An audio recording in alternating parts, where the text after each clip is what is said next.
Hola, ¿cómo están? Buenas tardes. Les paso a dejar este video con la pauta para que puedan revisar la corrección de su examen. ¿Ya? Respecto a las preguntas, son preguntas que ya se habían planteado en controles y pruebas anteriores y tienen conceptos que son centrales. ¿Ya? La 1.1, la relación que hay entre la pseudoaceleración y la pseudovelocidad, ¿sí? De cómo se obtiene. ¿Ya? Porque esa es la pregunta central. No estamos preguntando qué es lo que es la pseudoaceleración y qué es lo que es la pseudovelocidad, sino que se te pregunta cómo se obtiene la relación entre una y otra. ¿Ya? Y la relación, como lo vimos en las PPT, se obtiene a través de la frecuencia angular o la velocidad angular, ¿cierto? El omega.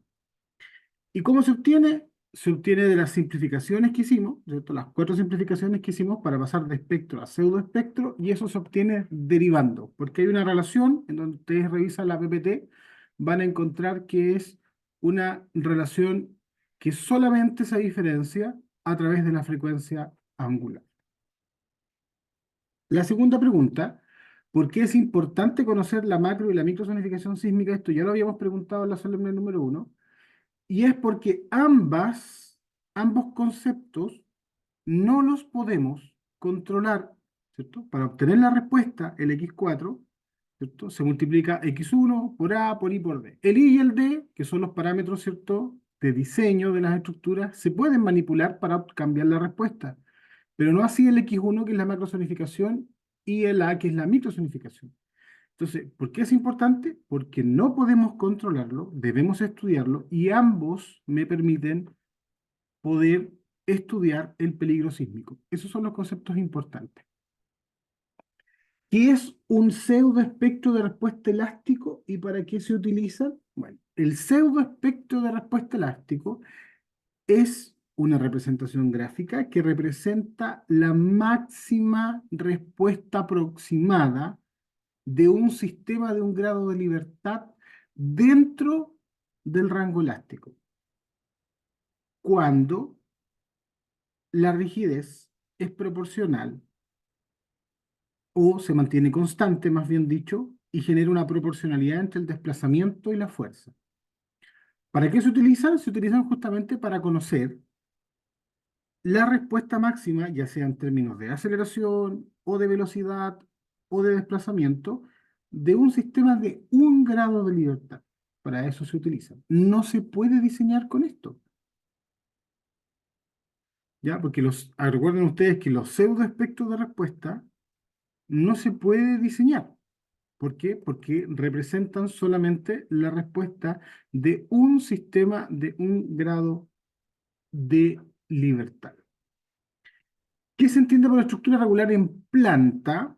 Básicamente, una estructura regular en planta tiene que ver con la simetría de la estructura, efectivamente, pero es aquella distribución o geometría en la cual nosotros no vamos a tener concentración de esfuerzos.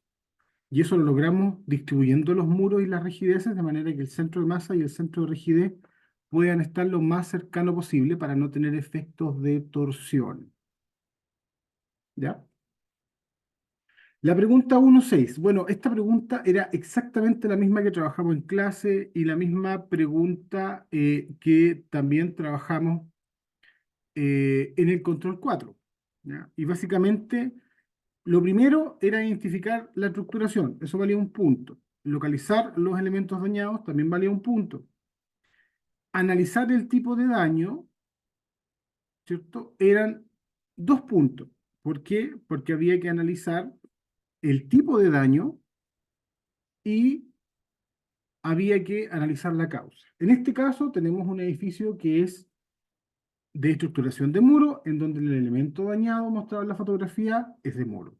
Es un daño grave, porque, ¿cierto? Reventó el muro, por lo tanto es un daño grave. Y eh, la posible causa está indicada aquí, en la irregularidad en la planta. Y está mostrado ahí en un círculo azul, donde este muro que están acá al ser un núcleo tan rígido, ¿cierto? Genera, como conversamos nosotros, genera mayor atracción de cargas, porque tiene mayor rigidez. Por lo tanto, hay una concentración de esfuerzos y aquí hay una falla por flexocompresión. Entonces, esto está dado por la asimetría de los muros. Conclusión, se debe generar un proyecto en donde se tiene que reforzar los muros. ¿Ya? ¿Para qué? Para que puedan resistir, ¿cierto?, la mayor concentración de esfuerzos.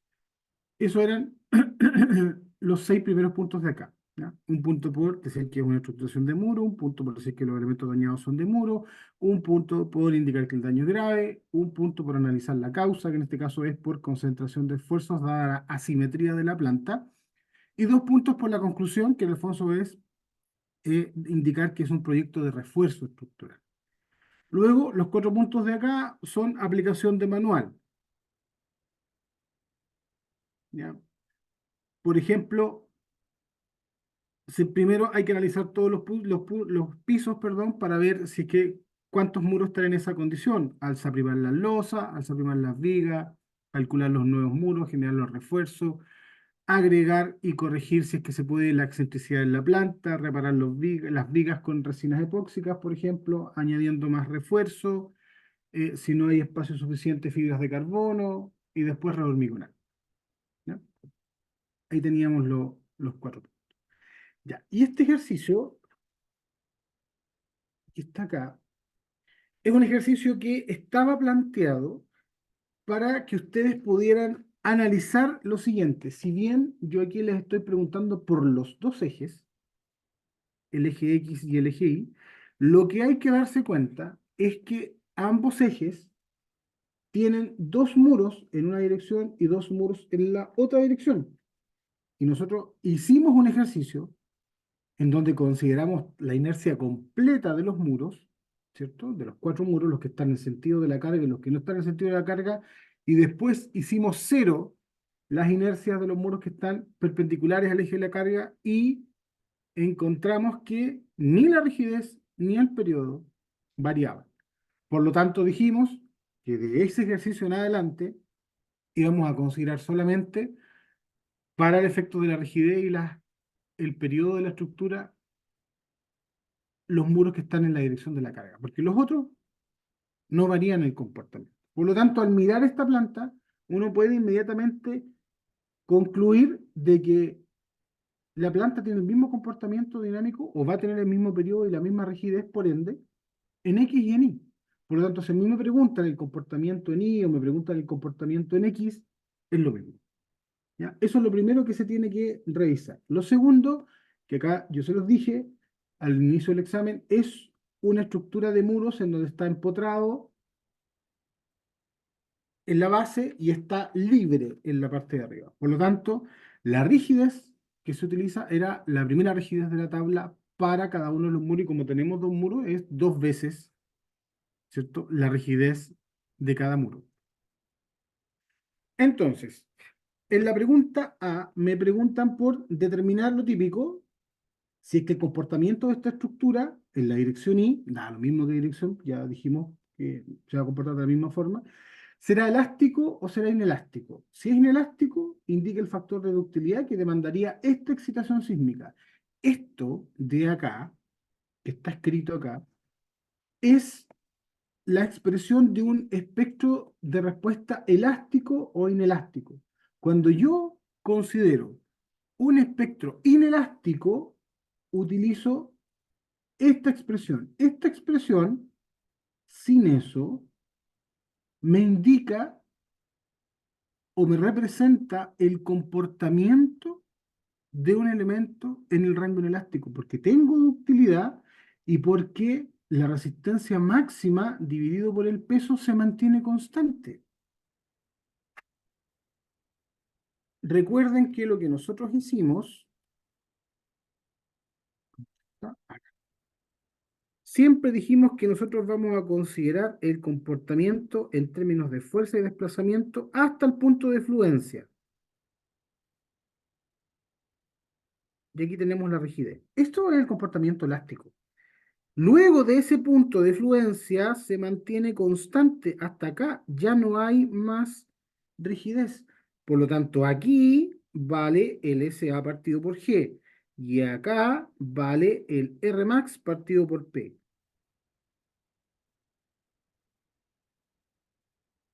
¿Vale? Entonces, lo primero que tengo que hacer es, tengo el espectro de respuesta. ¿Qué tengo que hacer? Que me entrega el espectro de respuesta. Me entrega la respuesta, ¿cierto? Máxima, en este caso en función de las aceleraciones, de cualquier estructura que tenga un grado de libertad con ciertos periodos. Por lo tanto, ¿puedo calcular el periodo de esta estructura? Por supuesto que lo puedo calcular porque no tengo ninguna incógnita. Conozco el espesor, lo largo, el modo de elasticidad, todo. Por lo tanto, calculo el periodo y me voy al espectro. ¿Qué quiere decir con eso? Reemplazo el periodo para obtener la respuesta máxima. ¿Ya? Entonces, lo primero que tengo que hacer es calcular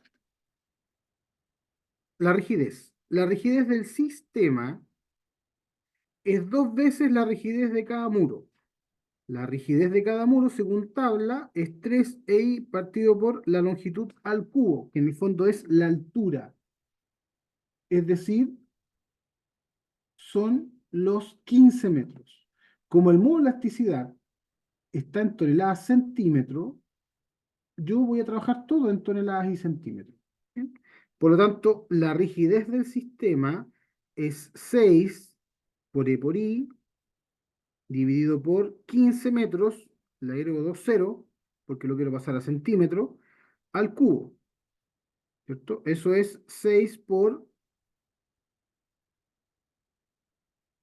210, estoy trabajando todo en toneladas por centímetro, dividido por 1500 al cubo por un doceavo de los muros que están en la dirección de la carga. Si yo estoy analizando esos muros que están en esa dirección, ese metro y medio y esos 20 centímetros, que aquí está en metros, es la inercia. ¿Por qué? Porque están girando en ese eje. Por lo tanto, sería 20 por 150 al cubo. Y la rigidez del sistema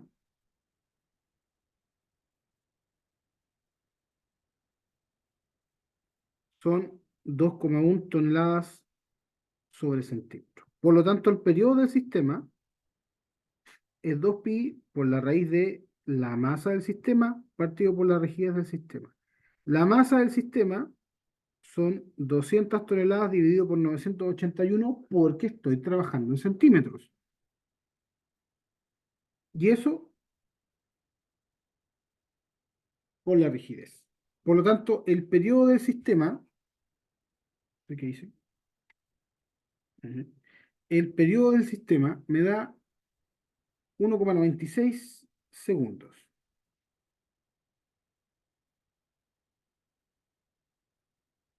Ya tengo cuál es la respuesta de mi sistema de un grado de libertad. Luego, ¿qué me piden? Saber si es elástico o es inelástico. ¿Qué es lo que tengo que hacer? Primero, supongo ductilidad igual 1. Esto significa comportamiento elástico. Entonces yo voy a suponer comportamiento elástico, es decir, yo voy a suponer que voy a estar aquí, en este rango. Un supuesto. Si quedo fuera, mi supuesto no era correcto. Si quedo dentro, mi supuesto es correcto. Entonces, al suponer comportamiento elástico, yo debo ocupar el espectro de respuesta elástico. 0,064 más 0,64 por t dividido por 0,16 más el t al cuadrado. Este es el espectro elástico. ¿Y por qué ocupo el espectro elástico? Porque estoy suponiendo un comportamiento elástico. Entonces, ¿cuál va a ser la respuesta de mi sistema evaluando en mi espectro elástico? Es la única forma que puedo saber cuál es. cuál es la respuesta de mi sistema? Bueno, reemplazando los 1,96 segundos. Y eso da 0,33. Es decir, la aceleración es, y dele con la cosa, 0,33 por g. Esta es la aceleración que genera el espectro elástico en mi sistema que tiene 1,96 segundos de periodo. Por lo tanto, ¿cuál será mi desplazamiento elástico? SA partido por omega cuadrado. ¿Cuál será mi fuerza elástica? SA partido por G por el peso. O la rigidez del sistema por SD. ¿Por qué? Porque estoy aquí, en esta parte elástica. Cualquiera de los dos caminos les va a llevar a la respuesta. Por lo tanto, ¿cuánto es la fuerza elástica que genera este espectro elástico para una estructura de 1,96 segundos de periodo? 0,33 por 200. O sea, genera una fuerza de 66 toneladas. Y acá yo tengo que comparar mis 66 toneladas. ¿Dónde están? ¿Están aquí? Bueno, lo otro que puedo calcular también es mi desplazamiento, ¿cierto? Es decir, SA partido por 4pi cuadrado por t cuadrado. ¿Por qué? Porque omega cuadrado, ¿cierto? Es 2pi partido por t al cuadrado. Y esto me genera, este es el t del sistema, y esto me genera un desplazamiento de 31,4 centímetros. Entonces, o comparo los 31,4 centímetros y veo que eso está dentro de ese rango o queda fuera, o comparo la fuerza, cualquiera de las dos cosas. ¿Qué es lo que me están dando como dato? Me están dando como dato, me dicen que la resistencia máxima de cada muro es de 20 toneladas. Por lo tanto, el Rmax es 2 por 20, o sea, son 40 toneladas. ¿Y qué pasa? La fuerza elástica es mayor que la resistencia máxima, ¿cierto? 40. Es decir, este punto de aquí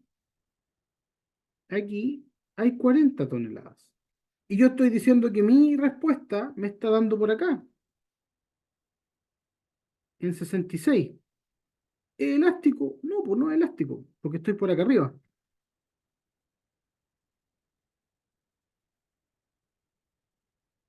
Entonces, como la fuerza es mayor que la resistencia máxima, entonces el comportamiento es inelástico. Es decir, mi supuesto no es correcto. Por lo tanto, como mi supuesto no es correcto, yo ya no puedo ocupar este espectro de respuesta, ¿cierto? Porque estoy acá arriba. Es decir, yo llego acá y tengo que irme para allá. ¿Hasta dónde? Hasta un cierto desplazamiento máximo. ¿Cuánto vale ese desplazamiento máximo? 31,4. Como es inelástico, ya el SD pasa a ser el desplazamiento máximo de 31,4 centímetros, o sea, estoy aquí. Por lo tanto, en este punto, el Rmax partido por P es constante,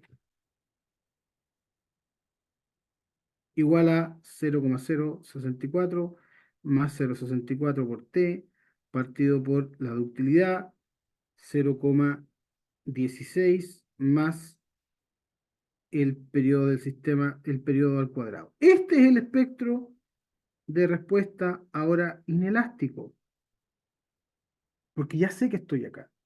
Por lo tanto, ¿qué le pasa a mi sistema en el espectro de respuesta inelástico? Esto se mantiene constante, 40 dividido por 200, igual a 0,064 más 0,64 por 1,96, porque ahí estoy, ¿cierto?, trabajando en mi sistema, la ductilidad no la conozco, 0,16 más 1,96 al cuadrado. Y de aquí despejo la ductilidad,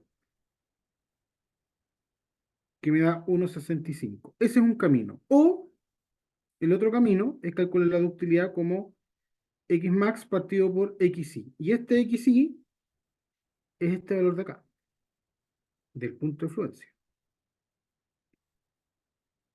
Este es XY. ¿Y cómo se calcula XY? Bueno, XY viene de que la fuerza es igual a la rigidez por el desplazamiento. Por lo tanto, esto de acá no lo conozco, pero conozco la fuerza, que vale R max, y conozco la rigidez, que es la rigidez del sistema. Por lo tanto, la deformación de fluencia, ¿cierto? Me queda en 19 centímetros. Entonces, ustedes hacen 31,4 dividido por 19 centímetros, les va a quedar aproximadamente 1,65. ¿Ya? Ese era el ejercicio número 1. Y la distribución de puntaje era cálculo correcto de la inercia, determinación de la rigidez, y que son dos muros, ¿cierto? Son dos muros. El cálculo de la rigidez, el cálculo del periodo,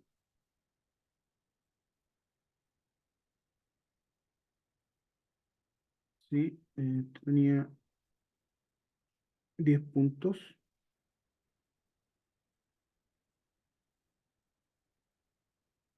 claro.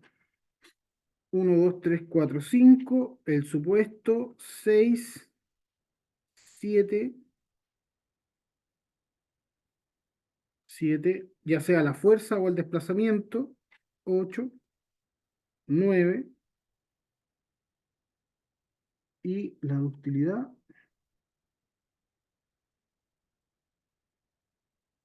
y 10 puntos. Cualquiera de los dos caminos que hayan utilizado, ya sea ese camino o ese camino, ahí tienen uno, 2, 3, 4, 5, 6, 7, 8, 9 y 10 puntos que tenía el problema. Indique el comportamiento, la parte B, indique el comportamiento que tendrá la estructura en la otra dirección y justifique la respuesta. Bueno, el comportamiento es el mismo en X que en Y, ya lo discutimos, porque el periodo del sistema en X es el mismo periodo del sistema en Y. Tan simple como eso. 4 puntos. ¿Ya? Si ustedes quieren 2 puntos por eso y 2 puntos por la justificación. Ahí tienen los 4 puntos.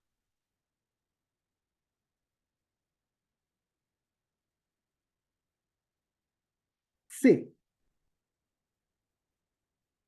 Dibuje la curva de comportamiento fuerza versus desplazamiento, indicando claramente el punto de fluencia y el punto de máximo desplazamiento que el mismo sismo le produjo a la estructura. Ya lo hicimos. O sea, para poder hacer este análisis, usted tiene que haberlo hecho. Entonces, la pregunta B y la pregunta C, usted ya la hizo en la pregunta A. No es una pregunta adicional. Es una pregunta que usted ya tiene que haber hecho ese análisis. Entonces, la pregunta C ya está hecha. Desplazamiento, fuerza, este es el punto de fluencia, ¿cierto? Son 19 centímetros y acá son 40 toneladas. Y el desplazamiento máximo está acá, 31,4 centímetros. Eso es todo. Uno, 2, 3 y 4. Nada más que eso. Y la parte D, ya, esto sí ya requería un poquito de análisis adicional. ¿Por qué? Porque en la parte D yo le estoy diseñando, indicándole que ahora usted considere un desplazamiento máximo de diseño de 19 centímetros. ¡Oh, sorpresa! Son los mismos 19 centímetros que están aquí. O sea, yo le estoy diciendo que ahora considere, ¿cierto? Un desplazamiento igual al del punto de fluencia. Es decir, le estoy diciendo que considere un espectro de respuesta elástico. Entonces dice, si no cumple con el desplazamiento máximo, explique mediante un diagrama de flujo los pasos a seguir para obtener el peso necesario para que la estructura cumpla con el desplazamiento de 19 centímetros. ¿Cuál es el desplazamiento que tenía la estructura originalmente? 31,4. ¿Cumple? No cumple. No cumple, y ya lo habíamos dicho, porque 31,4 es mayor que los 19 centímetros. ¿Qué tengo que hacer? ¿Qué me piden? Piden cambiar el peso.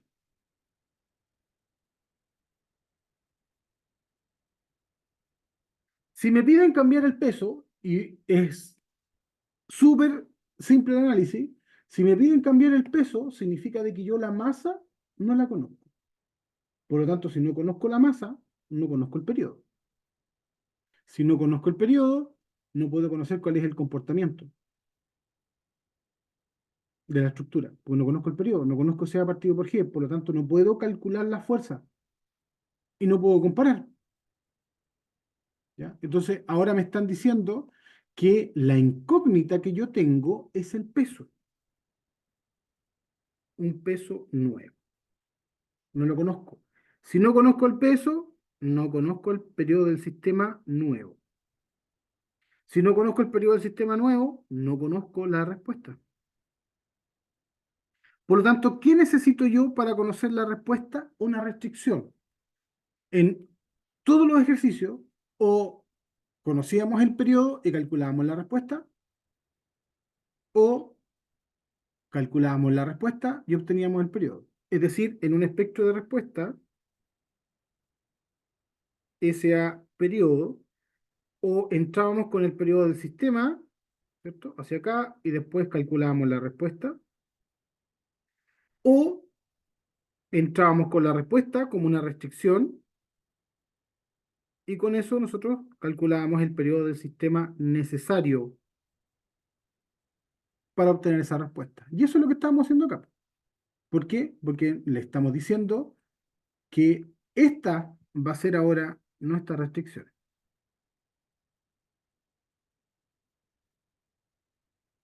¿Ya? Entonces, ¿qué hay que hacer? Primero,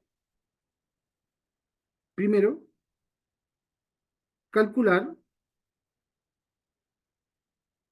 la relación entre desplazamiento y aceleración. ¿Por qué? Porque esto de acá es mi restricción. Esto es lo que yo conozco. Con esta restricción, que son los 19 centímetros, yo puedo relacionar a través del omega cuadrado, que ya dijimos que era el t del sistema nuevo al cuadrado, partido por 4pi cuadrado. Y estos son los 19 centímetros. Y esto de acá es mi espectro de respuesta elástico, el mismo que está aquí.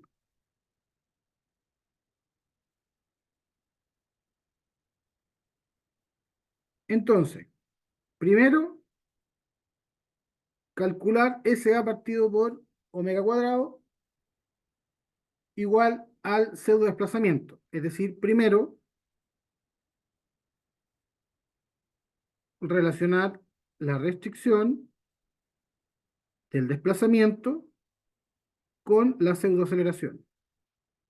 Segundo, usar el espectro de respuesta elástico. Con eso obtenemos el periodo nuevo del sistema. Luego, con el periodo nuevo del sistema,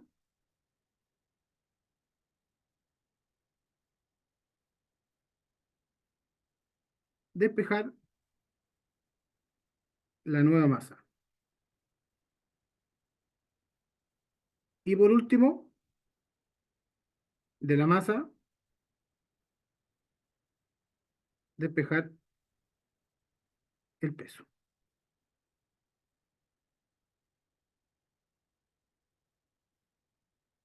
¿Esto un peso será máximo o mínimo?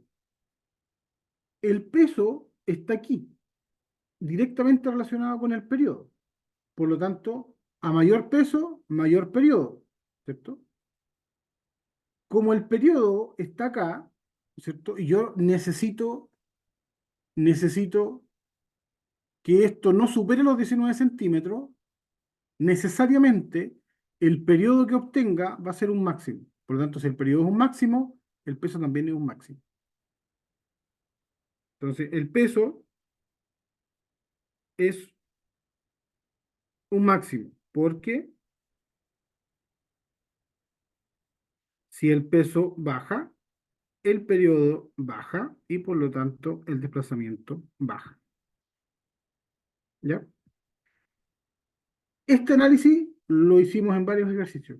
Entrar con restricción y calcular. En este caso fue el peso, pero puede ser una inercia, puede ser una dimensión del muro, puede ser una rigidez, puede ser lo que ustedes quieran. ¿Ya? Uno, dos, tres, cuatro, cinco y cinco la justificación. Si ustedes quieren, dos y tres. ¿Ya? Y ahí estarían los 10 puntos completos. ¿Ya? Ahí está la pauta. Queda grabada. El, el sistema se cierra mañana eh, a medianoche, entiendo. Por lo tanto, cualquier duda que tengan de la corrección del examen, por favor, me envían un correo electrónico y lo vemos rapidito porque tiene que quedar cerrado mañana. Ya, se conversó con Secretaría Académica, por lo tanto, les voy a mandar un aviso. El examen 2 para los alumnos que cumplen requisito, el requisito para rendir el examen 2 que era un 3,7 se bajó a un 3,2. Por lo tanto, son 7 alumnos los que en esta sección cumplen con ese requisito y el 14, eh, el próximo viernes, este viernes que viene, van a poder rendir el examen número 2. ¿Ya? Así que atentos el viernes a las 19 horas. Cualquier duda, por favor, envíenmela por correo electrónico sin problema. Que estén muy bien. Chau, chau.